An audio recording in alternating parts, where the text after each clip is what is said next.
કે સૌરાષ્ટ્ર, કચ્છ, કાઠિયાવાડ અને એમાં પણ પછી એ ગોહિલવાડ હોય, એ ઝાલાવાડ હોય, એ હાલાર હોય કે ભાલ હોય, એ સૌનું એક સમયે પહેરવેશ ઉપરથી ઓળખાઈ જતો કે માણસ કઈ પરગણાનો છે, કઈ ક્ષેત્રમાંથી આવે છે,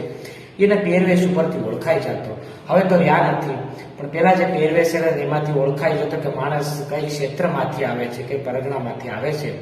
અને એ પહેરવેશમાં શીર મોર એટલે પાઘડી ગણાતી.